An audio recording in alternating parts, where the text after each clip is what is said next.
Imagine the unthinkable.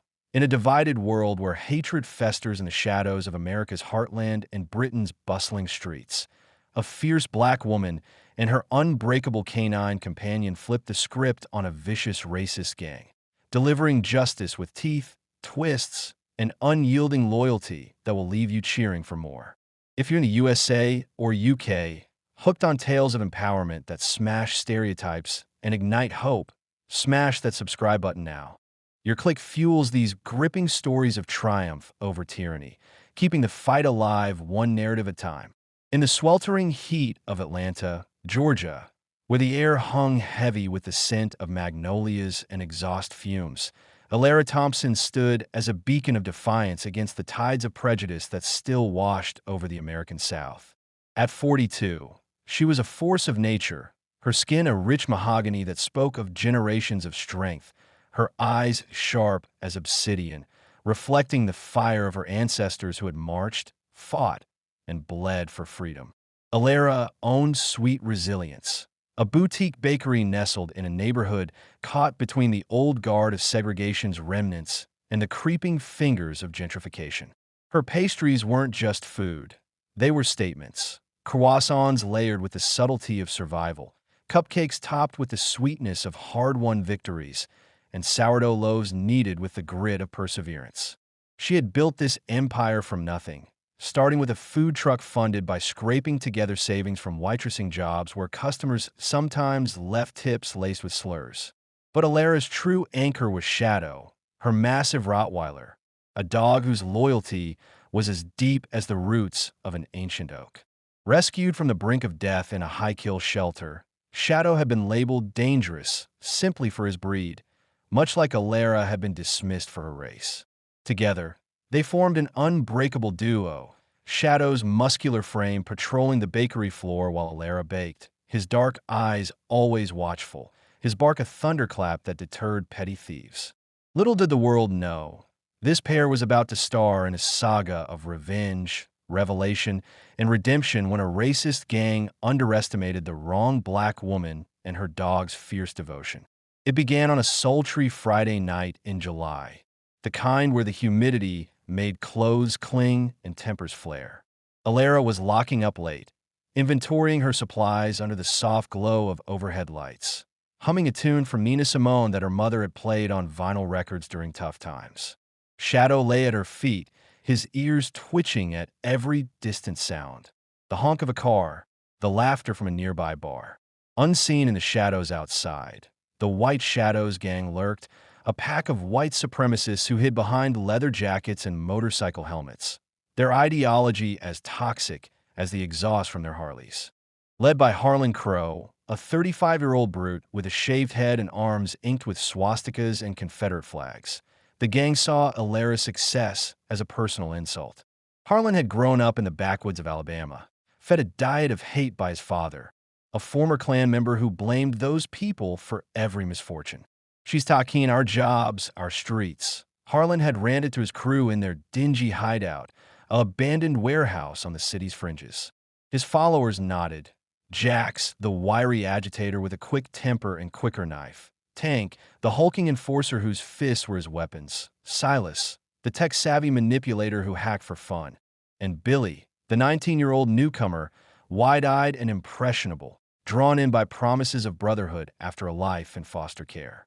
They planned the robbery meticulously, or so they thought. A quick in and out to steal cash, smash displays, and scrawl their hateful messages, teaching that uppity in asterisk asterisk asterisk asterisk asterisk a lesson. But they hadn't accounted for Alara's vigilance or Shadow's instincts. As the clock struck midnight, the gang approached the back alley, engines cut to avoid detection. Harlan signaled, and Jax jimmied the lock with a tool from his pocket, the door swinging open with a faint creak. Inside, the kitchen smelled of vanilla and cinnamon, a stark contrast to the malice they brought. Alara heard the noise first, her hand instinctively reaching for a heavy, cast-iron skillet. "Who's there?" she called, her voice steady despite the adrenaline surging through her veins. Shadow was on his feet in an instant, a low growl vibrating from his chest like an earthquake warning.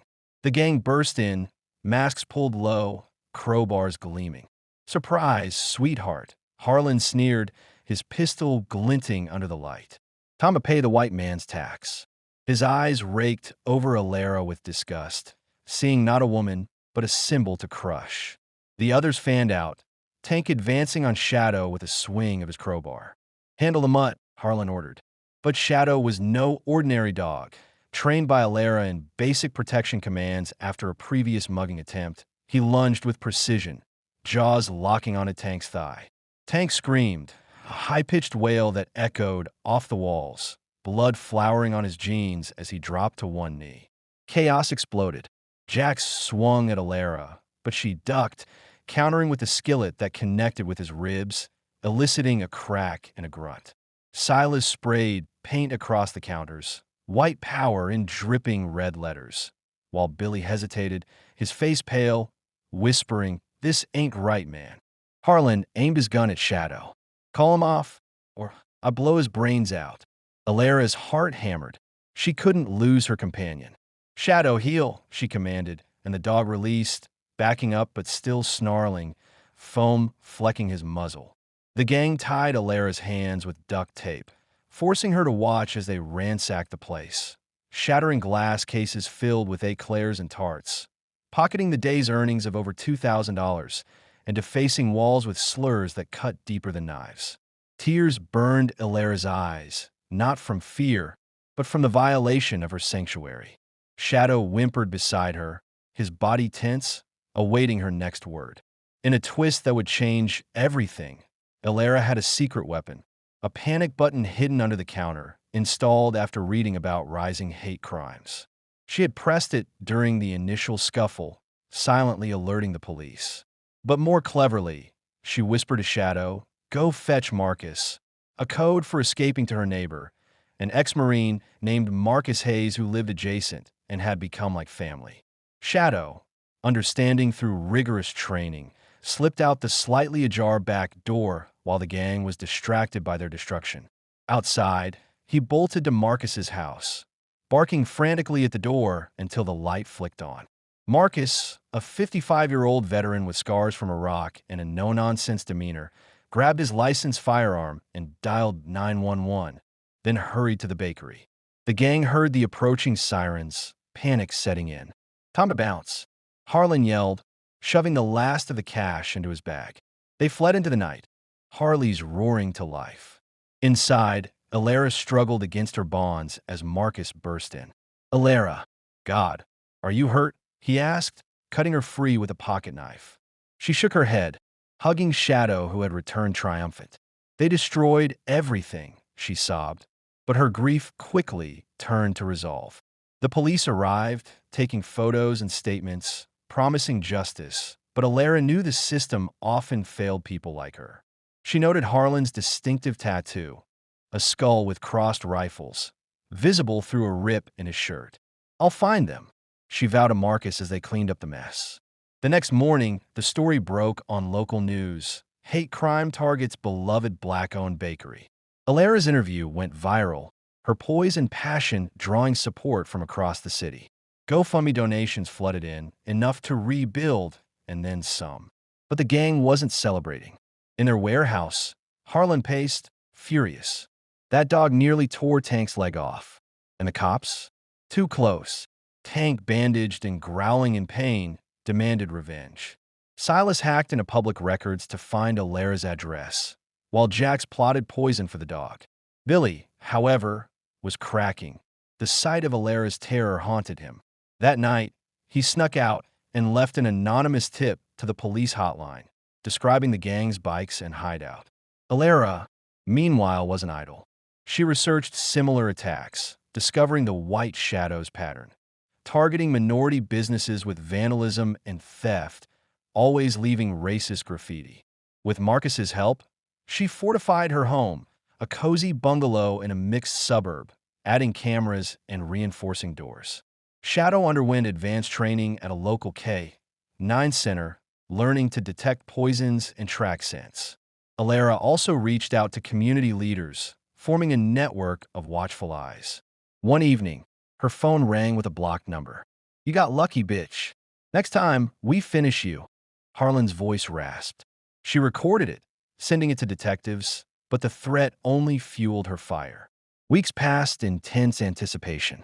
Billy, tormented by guilt, contacted Alara via payphone. They're planning to hit your house. Be careful. Skeptical, she verified the info through her contacts and set a trap. She bought fake poison bait, training Shadow to play dead on command. The gang struck on a stormy night, lightning cracking like whips. They tossed laced meat over the fence, watching Shadow consume it and collapse. Grinning, they invaded. But as they entered the kitchen, Alara emerged from hiding with a stun gun. Wrong house, boys. Shadow sprang up, tackling Jax. Marcus ambushed from the living room, shotgun ready. Harlan fired, clipping Alara's shoulder, but she tasered Tank. Silas tried to run, but Billy appeared, blocking the door. It's over, Harlan. The police swarmed in, arrests made amid curses and struggles. The trial revealed deeper twists. Harlan was the bastard son of a state senator who had funded the gang covertly. The scandal toppled political careers. Alara's wound-healed. Her bakery thrived, expanding to multiple locations. She mentored Billy, who testified and turned his life around, becoming an anti-hate activist. Shadow became a local hero, featured in calendars and awarded by the SPCA. But the story deepened. Flashback to Alara's youth. Growing up in poverty, witnessing her father's PTSD from racist attacks in the military, her mother's endless shifts. She met Jamal at college, their love cut short by a suspicious accident. Shadow's rescue. Finding him chained and starved, nursing him back with love. The gang's backstories. Harlan's abusive home, Jax's prison radicalization, Tank's lost dreams, Silas's online echo chambers, Billy's loneliness. Subplots wove in. A jealous rival baker who tipped the gang, exposed and ruined.